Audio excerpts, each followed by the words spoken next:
nosso irmão Tiago, ao lado de Jesus eu quero estar. Para nós que sabemos o que é estar ao lado de Jesus,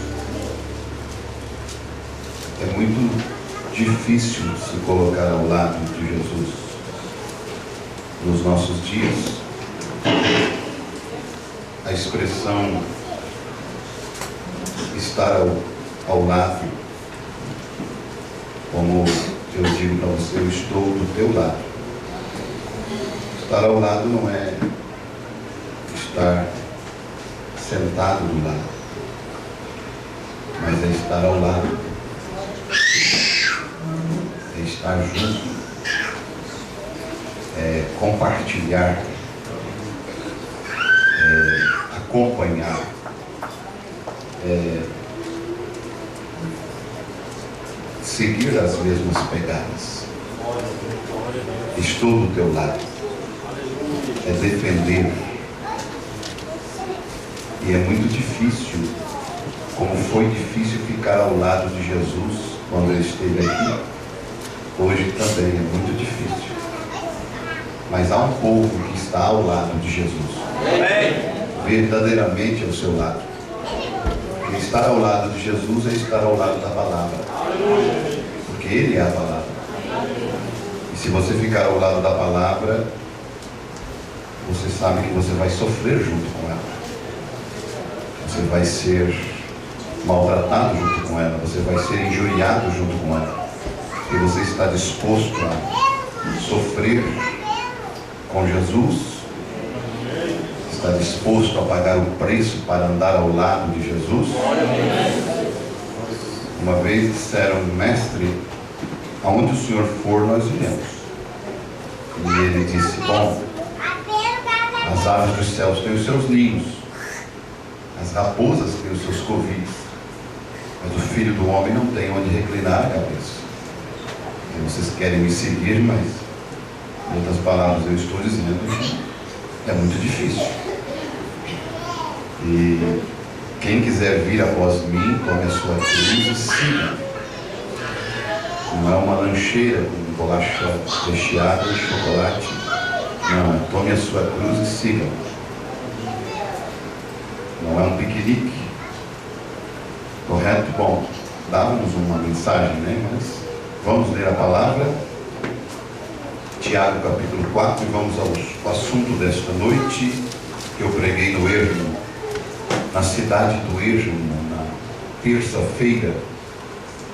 E há alguns meses atrás, o ano passado, não foi alguns meses, foi no dia 7 do mês passado, eu preguei na cidade de Forquilinha, mas eu gostaria de compartilhar um pouco mais profundo este assunto com a igreja e deixar assim então algo gravado. Tiago capítulo 4, versículo 10.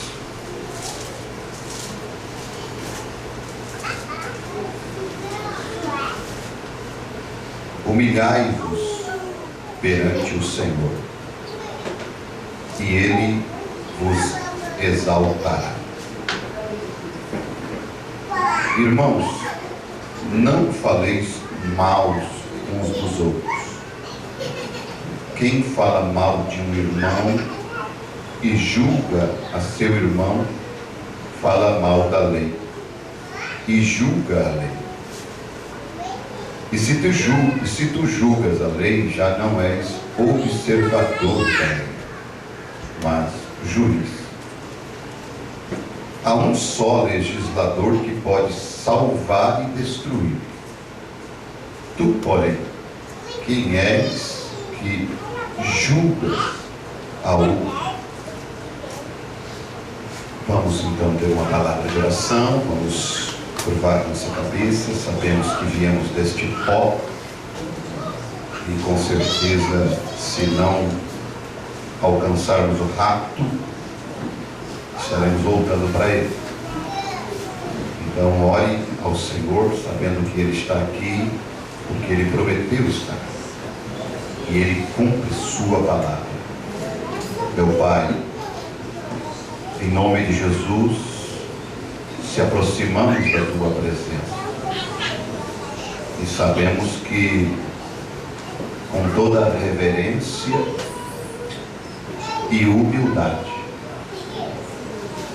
foi isso que o Senhor mostrou quando o profeta Isaías foi convertido ao Senhor e chamado ao ministério.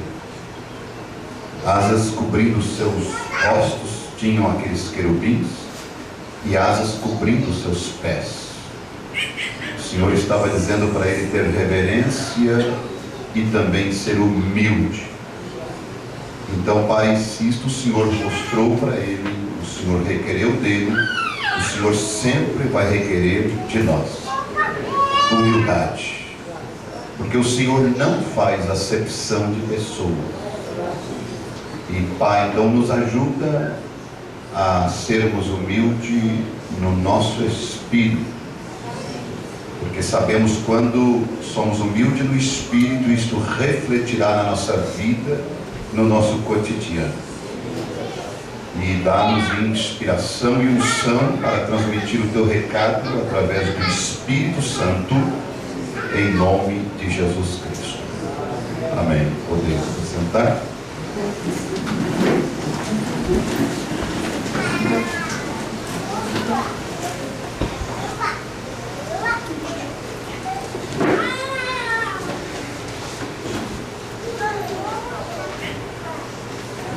O apóstolo, escrevendo o livro de Atos, Lucas que escreveu, e na narração de Atos 20, quando Paulo fala, ele no versículo 19 diz: servindo ao Senhor com humildade. Servindo ao Senhor com humildade, né? Eu achei bonita a expressão de um sobrinho meu. Ele disse: tio, Deus me guardou de muitas coisas. Eu creio que eu sou um eleito por Deus ter me guardado tantas vezes da morte. Aí depois ele olhou para mim e disse: eu não estou me exaltando por achar que sou um eleito, né? Eu disse: não, isso é fé, isso não é exaltação.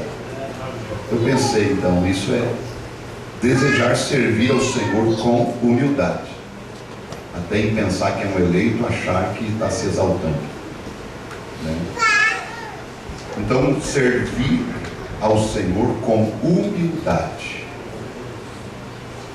É claro que uma das profecias da Bíblia relacionadas à humildade, ela está em Lucas capítulo 3, no versículo 5, porque a palavra humilhar-se quer dizer trazer ao mesmo nível, trazer ao mesmo nível, voltar ao chão, trazer ao mesmo nível, nivelar-se. Quer dizer, humilhar-se é eu me nivelar ao teu nível, é eu baixar, vir na terra, no nível da terra. Isto quer dizer humilhar no dicionário. E no versículo 5, a profecia diz, do capítulo 3: todo o vale se encherá e se abaixará todo o monte e outeiro, e o que é tortuoso se endireitará, e os caminhos escabrosos se aplanarão. Nivelarão, quer dizer, ele humilhará os soberbos, trará todos eles ao mesmo nível. A mensagem de João Batista faria isso, traria todos ao mesmo nível, quer dizer, aplanaria. Quem olha isso aqui pensa que seria uma reta escavadeira, né? E é mais ou menos isso. A mensagem de João Batista era uma reta escavadeira, né? Para trazer esses torrões orgulhosos, nesses barros, nesses torrões de terras orgulhosos. Ia passar a reta escavadeira e deixar tudo no mesmo nível. É um morro mais alto que o outro, e ia colocar tudo no mesmo nível. Eu creio que a palavra de Deus ela ainda continua fazendo isso, colocando nós todos no mesmo nível.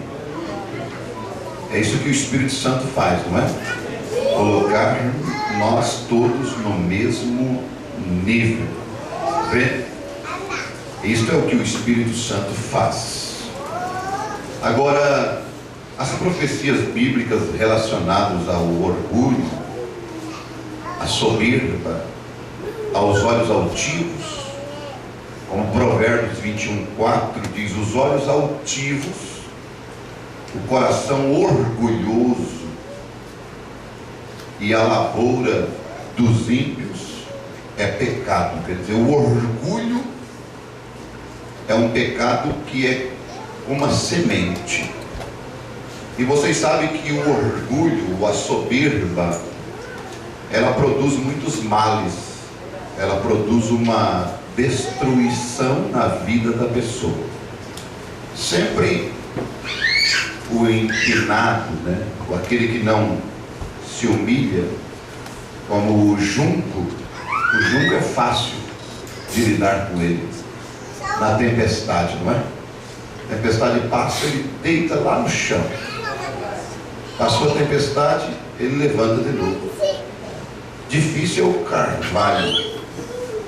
Só que também quando bate nele de força, ele quebrou, não levanta mais. Acabou.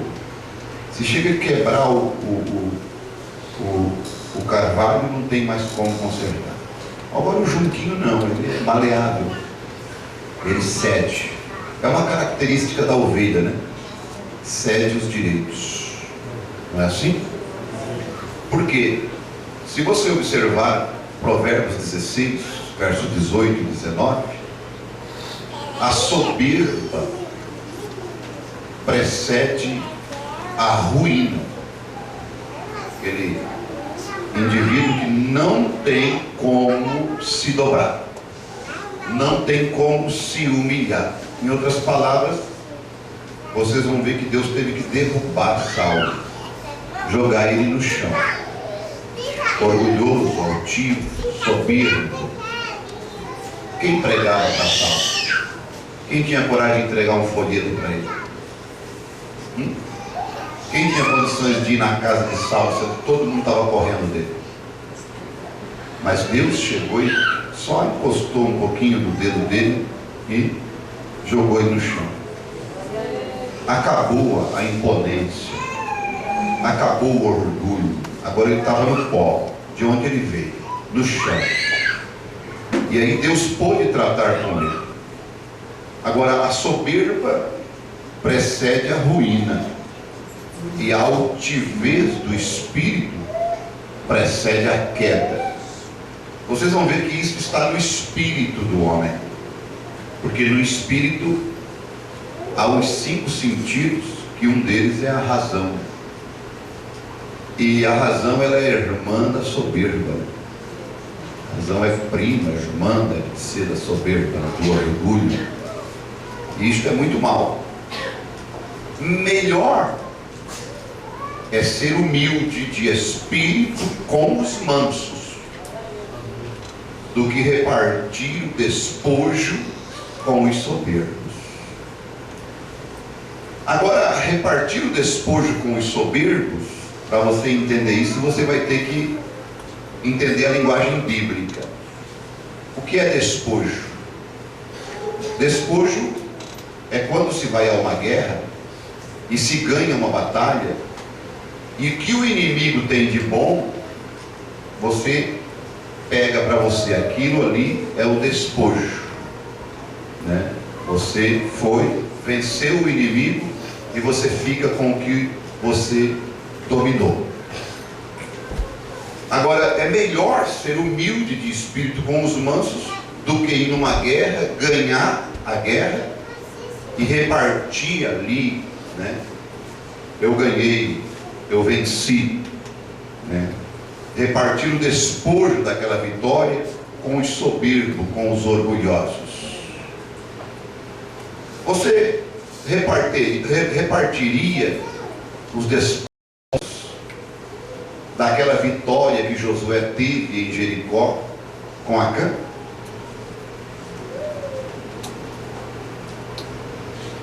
Acã pegou cunhas de ouro e vestes babilônicas. Aquilo era despojos da guerra que eles tinham ganhado. Você repartiria, você diria para ele: me dá um pouco desse despojo que você ganhou, que você pegou desta batalha? Talvez na hora ficaria muito bom um ouro. Talvez na hora ficaria muito bom umas roupas cintilantes babilônicas. Mas lá na frente, 36 homens morreram por causa daquilo. O despojo parecia ser bom. A guerra foi vencida. A batalha foi vencida. E nós ganhamos a guerra. Mas Deus tinha amaldiçoado aquilo. E então você poderia chegar para Acã e dizer: Acã, me dá um pedaço desse teu ouro e me dá algumas vestimentas, não fica só para ti não. Na hora seria muito bom, mas depois a ruína seria grande. Ele morreu, ele, sua família, seu gato, nem o cachorro não ficou. Foi apedrejado e enterrado. E 36 homens morreram por causa daquilo.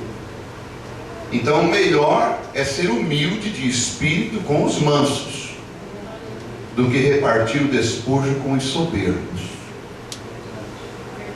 Aí viu como eu dei um distrato naquele camarada? Viu como eu dei um distrato na fulana? Você ganhou a guerra? O profeta de Deus diz que o diabo, ele é o maior sofista que existe. Vocês sabem o que é sofista, né? Sofisma, contenda de palavras. Diz o profeta: ele nunca perdeu uma contenda. Então você ganha uma guerra, você ganha uma luta. Agora, importante é o que o profeta diz na mensagem em Hebreus 7. Todas as guerras, e eu falei aqui para vocês, tem que ser feita por princípios. Qual foi o princípio da guerra que Abraão teve quando ele foi guerrear contra aqueles 5 reis que levaram cativo o seu sobrinho? Foi os despojos? Foi o dinheiro daqueles reis? Ou foi o seu sobrinho? O objetivo é o seu sobrinho. Qual é o nosso objetivo em guerrear? Qual é o nosso objetivo em pelejar? Diz o profeta: só existe um verdadeiro princípio nas nossas guerras. É o nosso irmão caído. Em levantá-lo. Amém? Amém? Se você participa de uma guerra para destruir alguém, você está com um princípio errado. Se você participa de uma conversa para destruir alguém, difamar alguém, você está com um princípio errado. Só existe um princípio correto: salvar a alma do teu irmão. Agora, se a soberba precede a ruína e a altivez precede a queda, também precedendo a honra vai a humildade. Porque é muito difícil alguém que é honrado, que é aplaudido, que Deus coloca a sua mão e começa a operar através dele ou através dela, difícil é ele permanecer humilde. Por isso, e precedendo a honra, vai a humildade. Pode ser honrado? A Bíblia dá o direito de o homem de Deus ser honrado, inclusive de duplicada honra. Mas junto vai a humildade. Nabucodonosor perguntou: Daniel, tu pode revelar estes sonhos, ó rei? A Deus pertence as revelações. Ao Deus dos céus pertence, quer dizer, eu não posso. Amém? Amém. Veja, ele sabia quem podia. Nós sabemos quem pode. Amém. William Branham, eu vim te dar um cheque porque você orou e a minha esposa foi curada. Sinto muito, você está pagando o homem errado. Mas como? Não fui eu que curei a sua esposa, foi Jesus. Aleluia. Amém? Amém. A moça cega chega na frente de William Branham, abraça ele e diz: eu fico muito feliz em poder ver o homem que me abriu os olhos. O irmão Branham olha para ela e diz: quem sabe um dia tu o verás.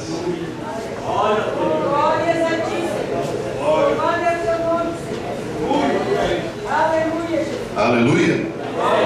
Quem sabe um dia tu o verás. Ele estava dizendo: não foi eu que te abriu os olhos, foi Jesus, e quem sabe um dia tu o verás. Aleluia. Estes homens Deus podia usar e podia confiar tamanho grau de poder. Por quê? Diante da honra, Provérbio 18:12, diante da honra vai a humildade. Aleluia. Agora vocês vão ver que a noiva de Cristo,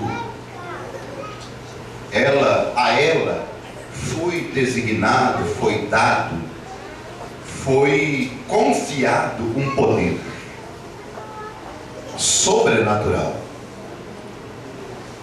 de Deus para ela.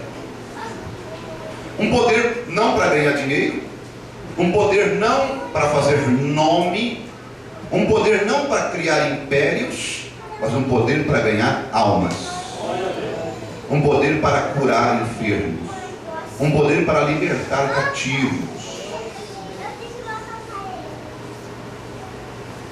Estamos representando o melhor advogado, Jesus. E a pior sentença que existe é a morte. E todos nós fomos condenados à morte. Mas nós fomos, vamos dizer assim, a nossa causa foi advogada por Jesus. E Ele ganhou a causa, nos tirando do corredor da morte, seja do corredor que nos direcionava ao inferno, lago de fogo, morte. E Deus deu esse poder à igreja, não para ela fazer impérios, não para ela criar um nome, mas é um poder sobrenatural. Agora você poderia me perguntar: mas pastor, aonde está este poder? Bom, em primeiro lugar, a graça de Deus é um favor não merecido. Porém, para ela ser dada a um indivíduo, o indivíduo tem que ser humilde. Nós lemos aqui na carta de Tiago, no capítulo 4, no versículo 10, 11 e 12. No versículo 6 a Bíblia diz: antes Ele dá maior graça aos humildes e resiste aos soberbos, mas dá graça aos humildes. Você quer? A graça é o favor de Deus, a graça é um favor não merecido. Quando Pedro escreve a sua primeira carta, no capítulo 5, no versículo 5 e 6, ele diz: semelhantemente vós, jovens, sede sujeitos aos anciãos. É duro hoje, né? Você não acha difícil um jovem ser sujeito a um ancião hoje? Eu acho muito difícil um jovem dos nossos dias respeitar um ancião. É muito raro. Há aqueles que ainda baixam a cabeça, mas há muitos com o seu nariz empinado.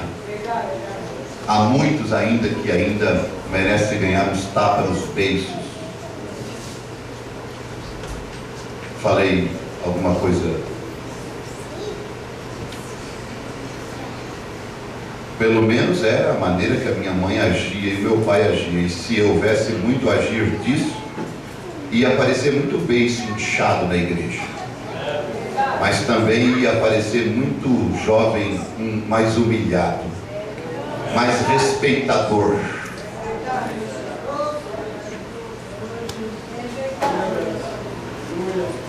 E sede todos sujeitos uns aos outros, e revestimos de humildade, porque Deus resiste aos soberbos.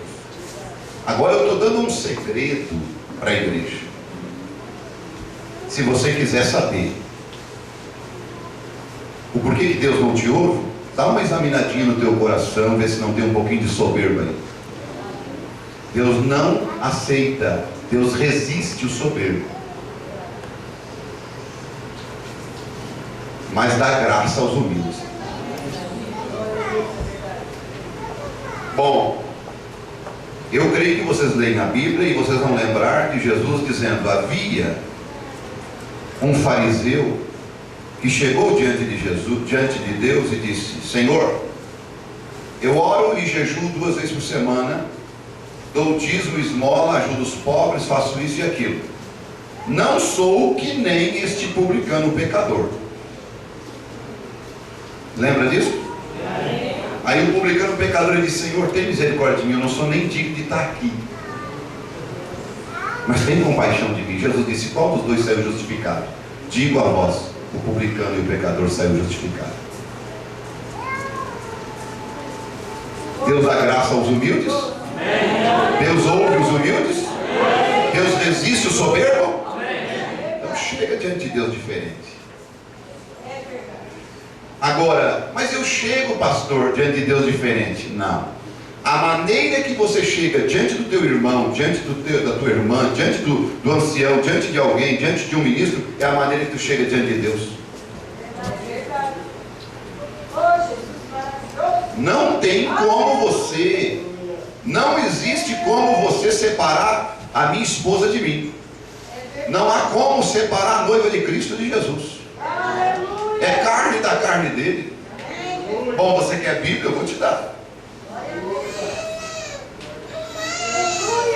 Mateus 25. E ele dizendo: entrai no gozo do Senhor, porque eu estive fome, me destes de comer. Eu estive com sede, me destes de beber. Eu estive preso e tu me visitastes.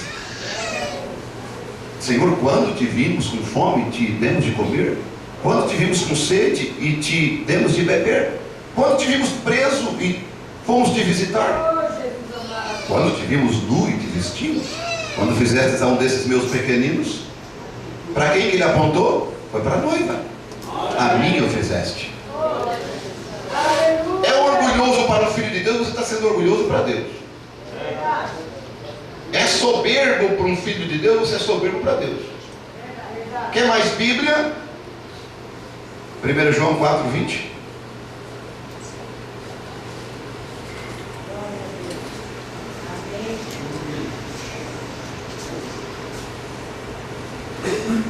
Como é que você pode dizer que ama a Deus que não viu e aborrece seu irmão que viu? Como é que faz? Como é que faz? Mas isso vai cortando devagarzinho, não é? Mas é com óleo, é com graça. Isso vai lapidando devagarzinho. Isso vai tirando de nós devagarzinho, porque Deus quer nós prontos para o rapto. Nós não viemos aqui na igreja para ver como é que está o vestido um do outro, né? Nem o sapato que o novo comprou. Ninguém veio aqui para ver o penteado de nenhuma irmã. Para começar, se nós quisermos visitar o outro, vamos um na casa do outro. Nós viemos aqui com um propósito: preparar-nos para o rapto.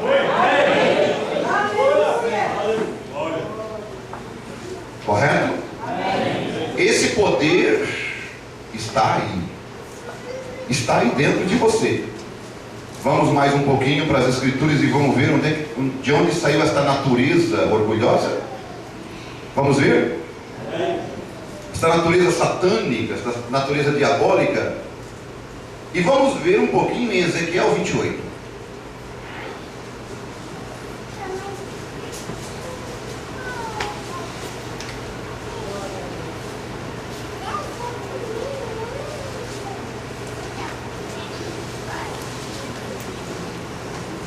Aleluia.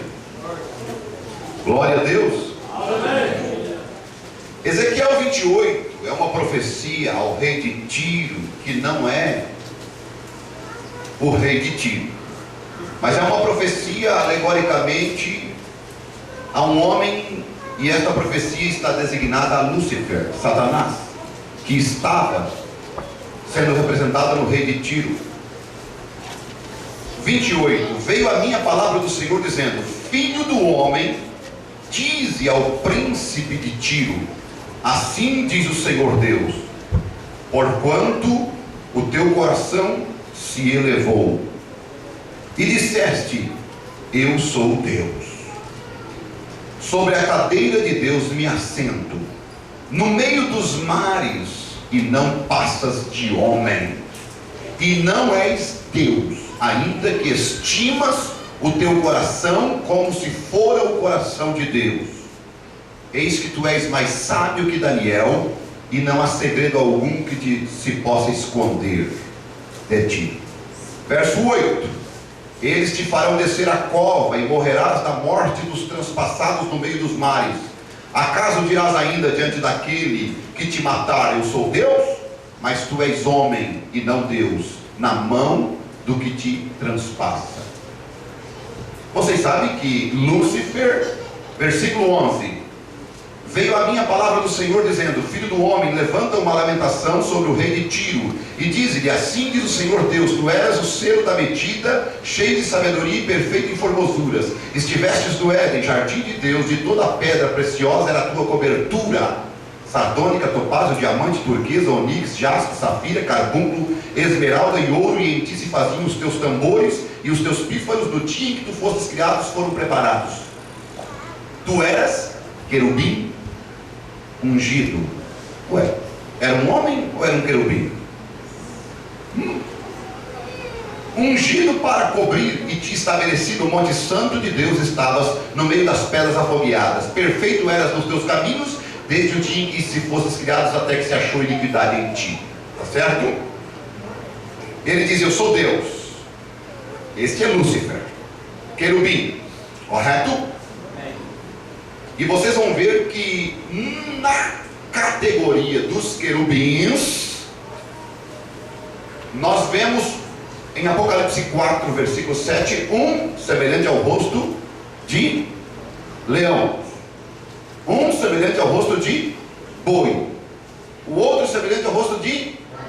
Aqui estava exatamente Lúcifer, mas ele foi trocado. Ele era um desses que representava a unção do homem na terra, perspicácia, inteligência, sabedoria. Ele ocupava esse posto. Ele era um dos representantes de Deus. Ele guardava o trono, ele era chefe do querubim da guarda. Ele era um dos mais próximos do trono de Deus. Ele foi tirado e foi colocado outro no lugar dele. Lembra que Judas foi tirado e colocado outro no lugar dele? Quem era Judas? Jesus disse: eu escolhi vós os 12, e um de vós é o... Ele foi trocado no céu, foi trocado na terra. Ele foi colocado como apóstolo. Paulo foi colocado no lugar dele. Tá certo? Um dos mensageiros. Então ele também era representante, perspicácia, inteligência. Por isso que o homem representa Lutero e Wesley, porque eles eram os homens inteligentes que traduziram a Bíblia do latim para o alemão, para o inglês, como Wesley, e aí foi. Eu não vou ficar muito nesse tema, mas eu só queria mostrar para vocês que aqui está Lúcifer. Mas vocês vão ver uma coisa, há uma diferença muito grande aqui. Onde ele se encontra hoje? Abram comigo em Colossenses 2. Eu li para vocês que ele está sentado aonde? Assim diz o Senhor Deus, porquanto o teu coração se elevou e disseste: eu sou Deus, sobre a cadeira de Deus me assento, no meio dos mares. Agora, para você entender o que é mares, o que é ele se assentar no meio dos mares, você não vai encontrar o diabo lá no meio do mar sentado numa cadeira. Mas você vai ver que na Bíblia, em Apocalipse 17, ele se encontra exatamente no meio dos mares. Versículo 15: e disse-me: as águas que viste, onde se assenta a prostituta, são povos e multidões e nações e línguas. Está certo? Segundo Tessalonicenses 2. Segundo Tessalonicenses 2. Ora, irmão, rogamos-vos pela vinda de nosso Senhor Jesus Cristo e pela nossa reunião com Ele, que não vos movais facilmente do vosso entendimento, nem vos perturbeis, quer por espírito, quer por palavra, quer por epístola, como o dia de Cristo estivesse já perto. Ninguém de maneira alguma vos engane, porque não será assim sem que antes venha a apostasia e se manifeste o homem do pecado, o filho da perdição, o qual se opõe e se levanta contra tudo que se chama Deus, ou se adora, de sorte que se assentará como Deus. Eu li lá em Ezequiel que ele está sentado e ele diz: eu sou Deus. Se assentará como Deus, no templo de Deus, querendo parecer Deus. Esse é o filho do pecado no final dos tempos, nos nossos dias, agora mesmo. Ele está sentado numa cadeira onde está escrito Vicarius Filii Dei, vigário, filho de Deus, isto é, o que ficou no lugar do filho de Deus. E quando ele veio no Brasil, eles disseram: João de Deus, o filho de Deus vem no Brasil. E agora é um outro, né? Porque era, mas não é. E virá o oitavo e irá a perdição. Quer dizer, era ele, mas não era. Agora é o Ratzinger. De repente pode ser esse, mas pode não ser. Esta é a profecia bíblica, correto? Mas virá, e aí irá a perdição. Mas olha, em contraste, toda esta soberba, todo este orgulho, porque este é o mistério da iniquidade, em contraste ao mistério da piedade, que está escrito na primeira carta de Timóteo, capítulo 3, versículo 16. E sem dúvida alguma, grande é o mistério da piedade. Este é o mistério da iniquidade que nós vimos. Lúcifer, o querubim ungido, o que tinha o rosto de homem, agora ele foi deposto do seu lugar, jogado para a terra, achou-se iniquidade em ti. Nele, ele diz: eu sou Deus. Ele se assenta e ele entra nos homens agora e diz: não, eu sou Deus. E ele quer ser o Deus desta era maligna. E ele é. Por isso Paulo o chama de Deus desta era maligna em 2 Coríntios 4:4, nos quais o Deus desta era maligna cegou o entendimento dos incrédulos, para que não lhes resplandeça a luz do Evangelho, o qual é a glória e a imagem de Deus. Então o Deus desse século, o Deus desta era, o Deus deste dia, e vocês vão ver exatamente ele assentado no lugar. Ele quer ser Deus, ele é venerado como Deus. Por isso, esse é o mistério da iniquidade, mas o mistério da piedade é diferente. E sem dúvida alguma, grande é o mistério da piedade. Deus se manifestou em carne. Quem era ele? Quem era ele? Quem era ele? Vamos para Filipenses capítulo 2 e você vai ver quem era ele. Quem era este Deus que se manifestou em carne? Grande é o mistério da piedade. Olha como Deus contrasta com Satanás. Deus contrasta com Lúcifer, ao ponto de o diabo olhar para ele e dizer: se tu és o Filho de Deus, se tu és Deus, por favor, transforma essas pedras em pão, me tira eu da minha dúvida.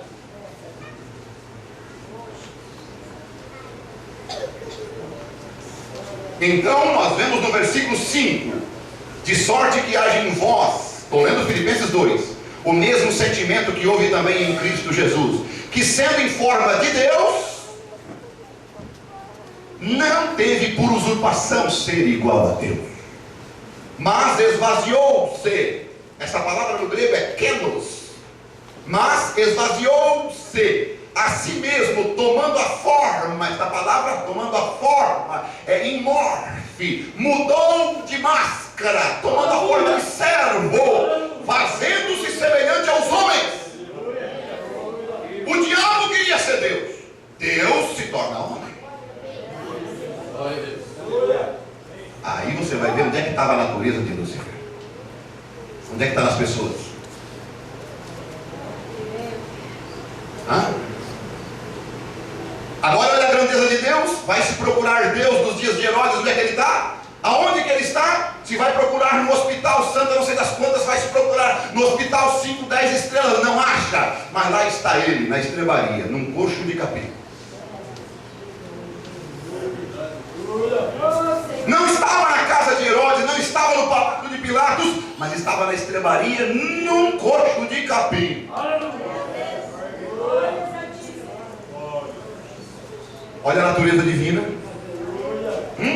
Que sendo em forma de Deus, não teve por usurpação ser igual a Deus, mas esvaziou-se a si mesmo. Ele se esvaziou. Deus se esvaziou. O que ele fez? Ele tomou a forma de servo. Ele se esvaziou de toda a sua glória. Aquele Deus todo-poderoso assentado no trono, aquele de Ezequiel primeiro, aquele que tem o arco-íris ao redor dele, aquele que tem os querubins ao redor dele, aquele que tem os 24 anciãos ao redor dele, aquele todo-poderoso se esvaziou, tomou a forma de servo. Para quê? Para sentir a mesma dor que tu sente, para sentir a mesma fraqueza que tu sente, para ser o mesmo que você é, para poder descer ao mesmo nível que você, ao nível da terra. Se rastejou ao ponto de descer na cidade mais baixa chamada Jericó, e o homem mais baixo olhar de cima para ver ele. Mas a minha Bíblia também diz que Deus o exaltou soberanamente e lhe deu um nome que está acima de todo nome, para que o nome de Jesus se dobre todo o joelho dos que estão na terra, homens, dos que estão debaixo da terra, demônios, e dos que estão no céu, anjos, arcanjos, querubins, serafins, todos terão que se dobrar diante desse rei dos reis, Senhor dos senhores. Este Deus é poderoso.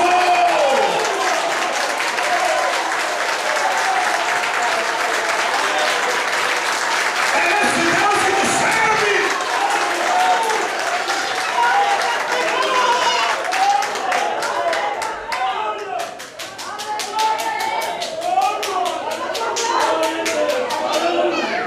Lúcifer é diferente. A igreja do diabo é diferente. Mas a igreja de Cristo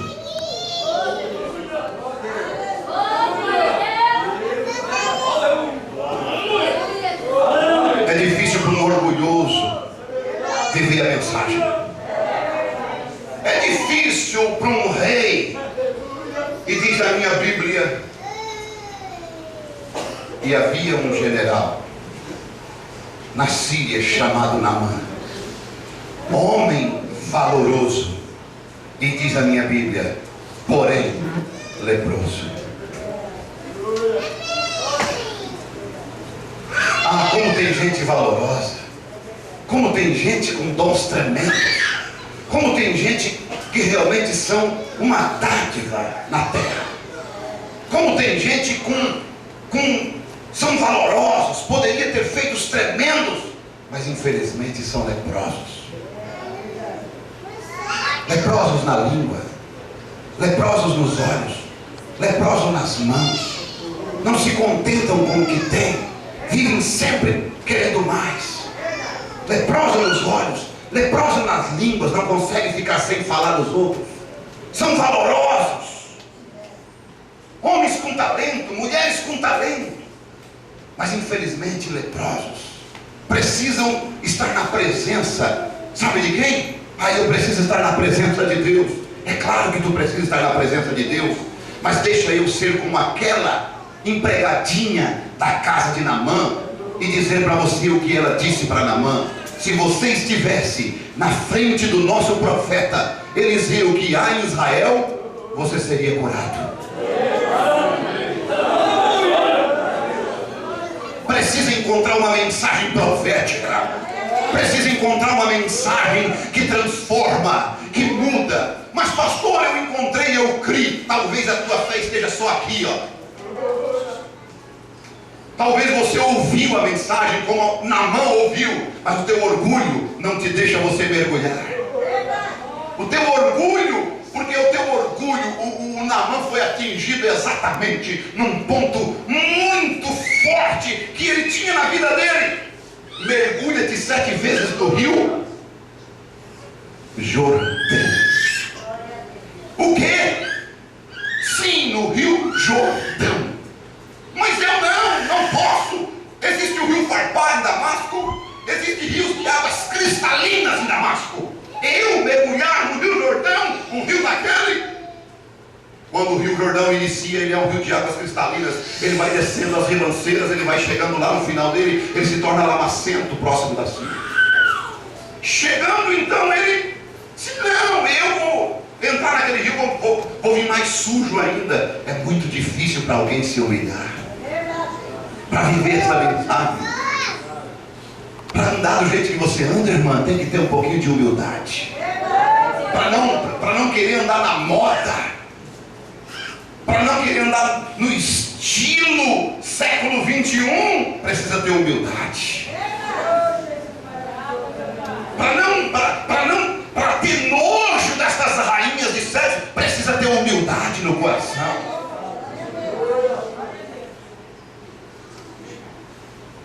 Não sinta inveja nenhuma. Eles que sentem inveja de você, não tenho nem um pinguinho de inveja de nenhum ator nenhum. Sou o que sou, disse Paulo. Posso ser considerado como lixo e escória de todos, mas uma coisa é certa: eu tenho um Deus que não é eu que sustento ele, é ele que me sustenta.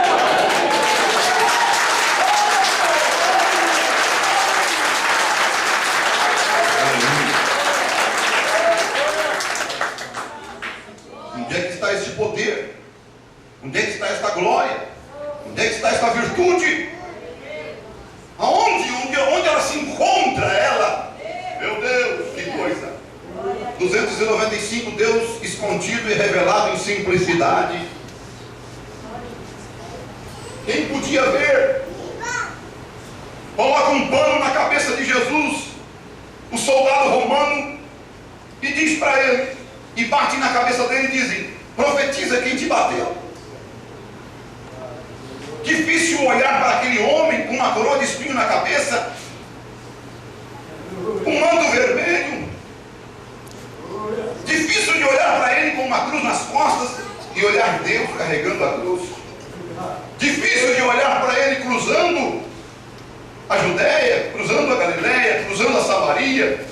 Difícil de olhar para ele como o Deus Todo-Poderoso, o Rei dos Reis que deixou o seu trono, botou a roupa de um camponês e disse para os seus súditos: eu vou deixar o meu trono e eu vou então me esconder por um pouco de dias. Tu vai deixar o reino? Tu vai para uma terra longínqua? Não, eu vou ficar aqui mesmo.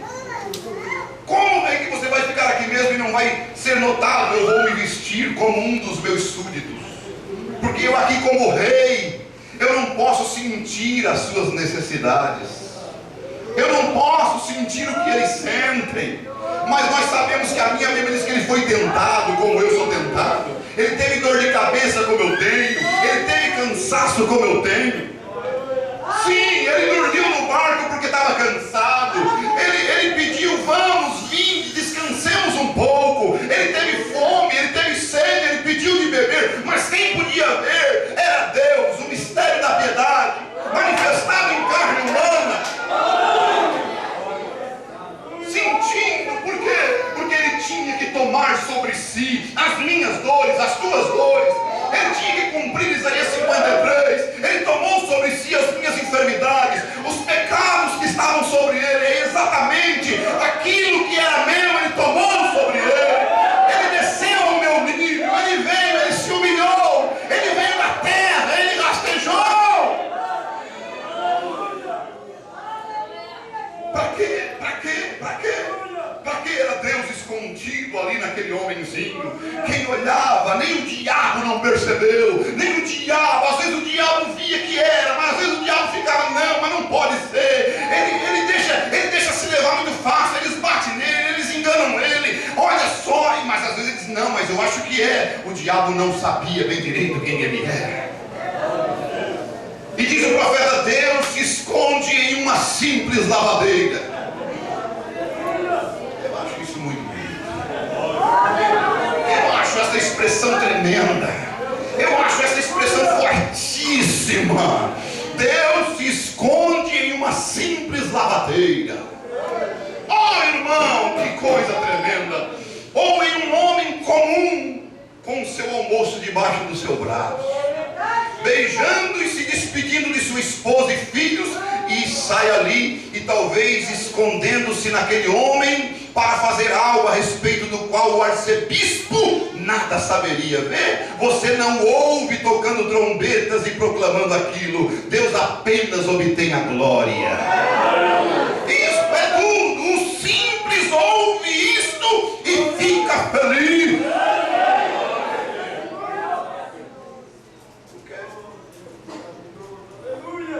Deus se escondendo na simplicidade de um bebê. Se escondendo na simplicidade de uma família comum.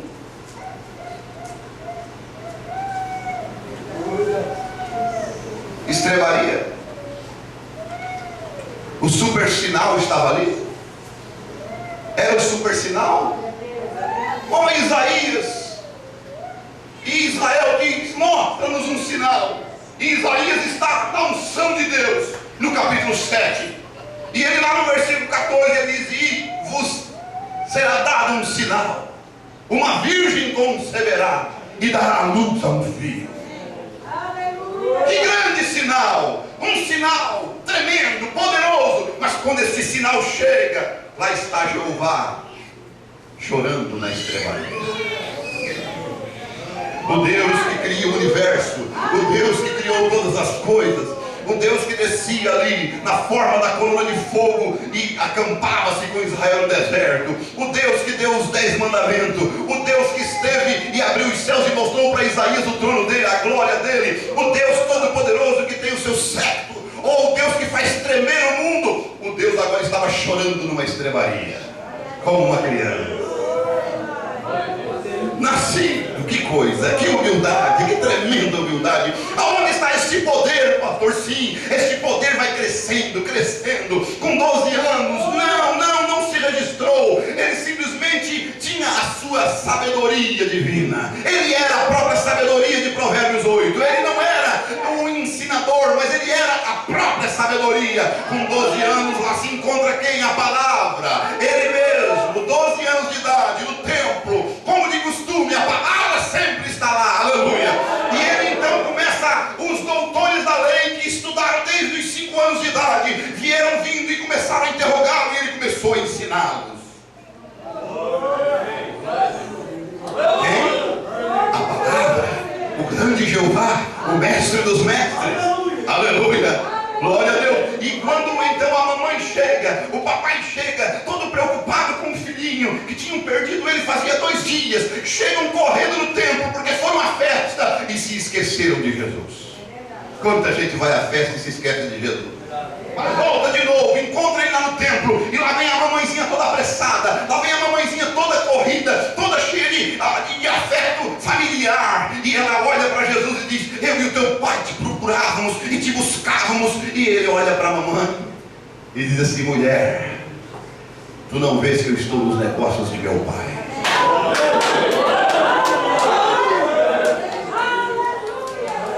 Diz o profeta, a palavra corrige o erro, aleluia. A igreja estava dando uma fora ali, a igreja não estava certa, a igreja estava errada, aquilo que ela tinha testemunhado, que era obra do Espírito Santo, agora ela estava dizendo ao contrário. Não, aqui está o teu pai, aqui está a tua mãe. Agora a palavra diz, não, ele não é meu pai, aleluia.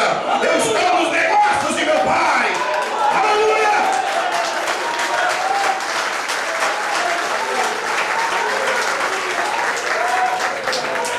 E ela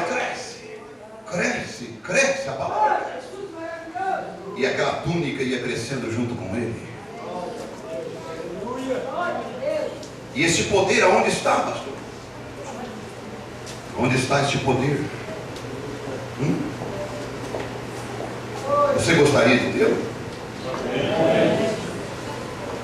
Esse poder estava um dia na sala de Pilatos e foi interrogado. E esse poder ficou quieto. E o inferno tremia as pernas. E o inferno ficava alvoroçado. E o inferno ficava olhando os sacerdotes com sede de sangue, os religiosos como vampiros, lobos ferozes, querendo estraçalhar o cordeiro. E o cordeiro na sala do Pilatos examina de um lado, examina de outro e diz: não, não tem defeito. Não vejo nele crime nenhum. Não é da minha jurisdição. Envia ele para Herodes. Herodes olha para ele e olha de um lado e olha do outro. E o cordeiro tinha que ficar sendo examinado por 14 dias para depois ir para o sacrifício. E o Herodes olha e diz: esse homem não tem nada. Devolve para Pilatos. Não tem nada, não tem nenhum defeito, nenhuma manchinha, nada. Eu não vejo nele crime nenhum. Aí o Pilatos lava as mãos. Ali está o poder.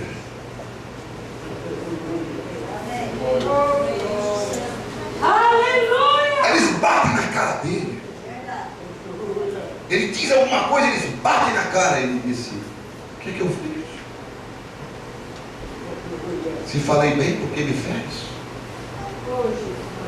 Sabe, as pessoas desejam poder. O poder está onde?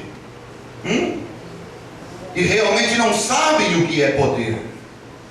Elas realmente não sabem o que é poder e o que acompanha isso. Olha o segredo, olha o mistério revelado. Quer trovão? Isso é um trovão. Quer selo revelado? Isso é selo revelado. Isso é um mistério. E que se você conseguir ver isso, irmão, isso é um trovão. Isso realmente dá fogo, chamusca Satanás. Se você conseguir colocar isso em prática, se você colocar isso realmente na tua vida, não terá como esse poder não manifestar. Ana, o que tu tens, Ana? Eu estou amargurada. Sacerdote cego, sacerdote que não tem visão. O que tu estás vendo? Uma mulher embriagada? Não, uma mulher humilhada na presença de Deus. Uma mulher que tem vergonha da sua vida. Uma mulher que tem vergonha da sua esterilidade feminina. Uma mulher que deseja dar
Laodiceia cega, Laodiceia morna, cega, sem Deus.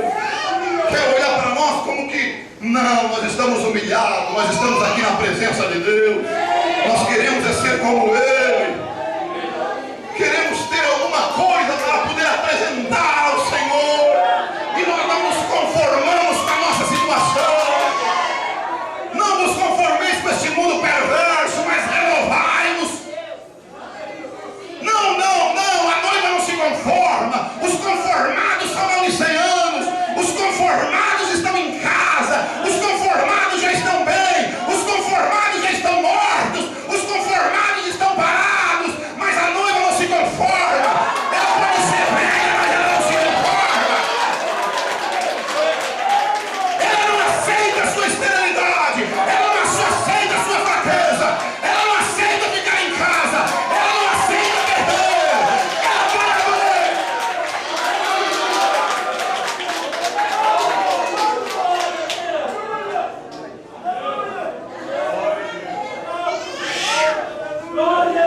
Já aceitasse a tua derrota? Já aceitasse o teu fracasso? Já admitas que é estéril mesmo, que não tem mais chance? Não, eu estou lá no templo, eu estou esperando uma palavra dele, eu estou esperando uma palavra de Deus. Eu sou Ana, eu quero algo, eu não me conformo, eu não aceito aquelas outras me xingarem, me chamarem, me caluniarem, e eu estou carregando um opróbrio. Eu não aceito ser diminuído. Agora você pode me dizer, agora o pastor ficou louco, por que ele não aceita ser diminuído? Eu não aceito me diminuir da fé. Eu não aceito ser diminuído pelo diabo, com menos do que um cristão desta mensagem. Eu não aceito eu ser um incrédulo por esses espíritos nojentos. Eu não aceito. Você não pode aceitar a tua situação. Mas pastor, o que é que eu faço? Olha, pode te chamar de embriagado, pode te chamar de embriagada, mas venha ao templo orar, venha ao templo orar, fica ali que Deus tem uma palavra para ti. Dali pode sair um profeta, dali pode sair uma mensagem profética.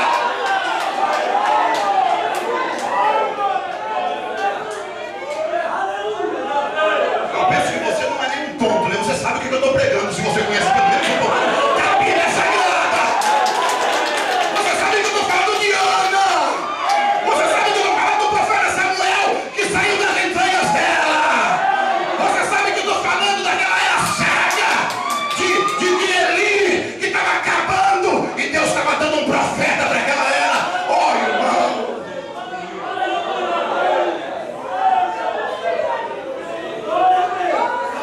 Laodiceia cega pode chamar você de tudo que você quiser. Laodiceia cega pode achar que você está bêbado, está embriagado, pode chamar de tudo.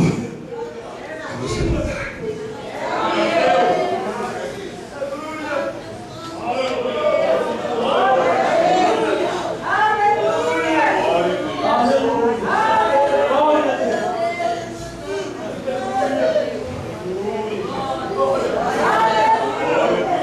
Onde é que está esse poder? Está escondido.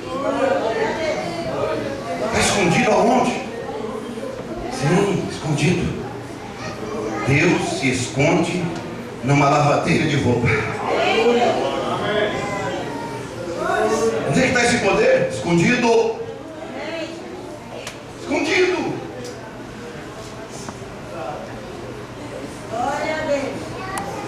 O homem que possui isto, a mulher que possui isto, oh, que pessoa bem-aventurada é. Não é de se admirar que Davi disse que eles eram bem-aventurados. A pessoa bem-aventurada, coloque-o na mesa de operação, tente cortar a bênção dele, você nunca encontrará. É um poder escondido. É algo escondido, oh, porém ele está ali. Cada homem e mulher que chegou a tê-lo sabia que o tinha. Nenhuma incerteza sobre ele. Cada homem que nasceu do Espírito de Deus sabe quando ele passou da morte para a vida, sabe o lugar, a hora, o minuto, quando a morte mudou para a vida, quando a incredulidade da Bíblia mudou para crer em cada palavra dela, quando coisas arrogantes, orgulhosas passaram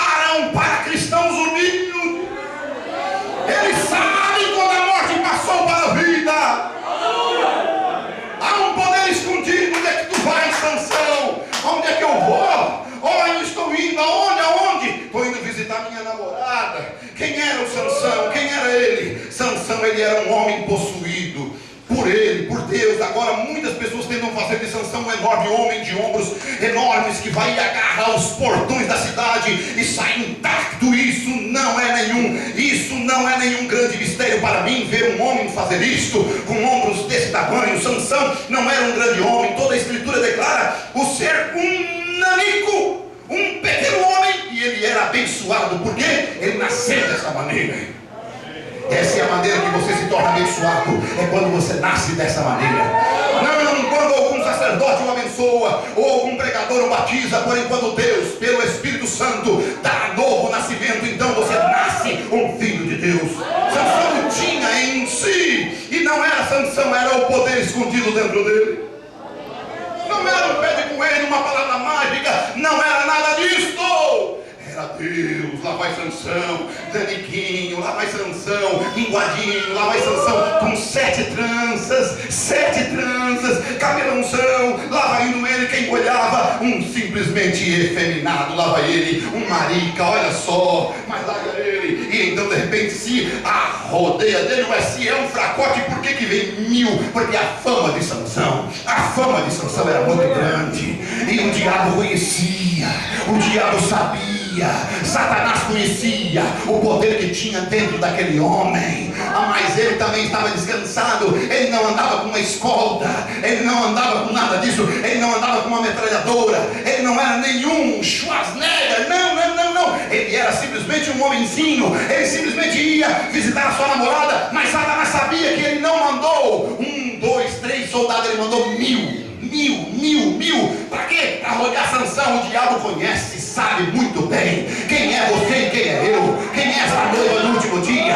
Ele não mandou um recruta do inferno para vir lutar contra nós. Ele mandou o que ele tinha de melhor. Ele abriu toda a tampa do inferno, e aquele cavalo amarelo e aquele que está cavalgando e o inferno seguindo ele estão contra nós. Mas tem uma coisa, sabe o que acontecia? Quando ele viu aquilo, diz o profeta, começaram a girar as tranças de Sansão girando, 7 tranças, as 7 eras da igreja girando, em forma de uma roda, o poder descendo, irmão. Quando os filisteus viam aquelas tranças girarem, ele disse: pronto, eu já vi isso uma vez, e não foi boa coisa.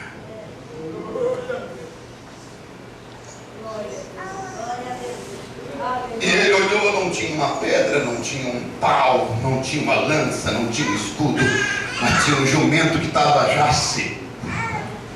Ele só disse assim: bom, quebrou a carcaça, tirou uma queixada de jumento. Tá bom isso aqui, vem o primeiro. Era um burro. Sabe o que o profeta de Deus disse? Ele só faz aquela. O elmo, o capacete, polegada assim de aço, afundava para dentro. Por quê? Não era Sansão. O poder de Deus golpeava junto. O poder de Deus golpeava junto. Minhas palavras, tuas palavras, não funcionam, mas o Espírito Santo. Em meu nome expulsarão os demônios. Queixada de jumento, mão de um nanico, não, poder de Deus. Voz de um homem, nome humano, não, poder de Deus.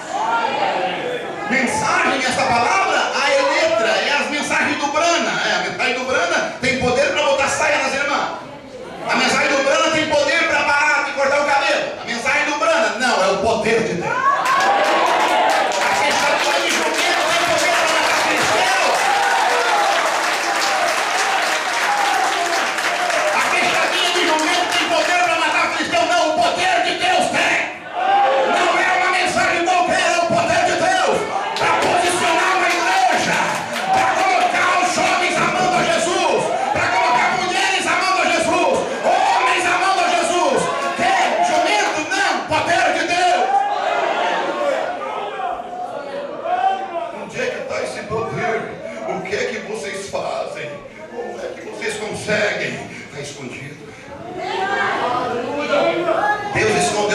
sábios e dos entendidos, e as revelou aos pequeninos.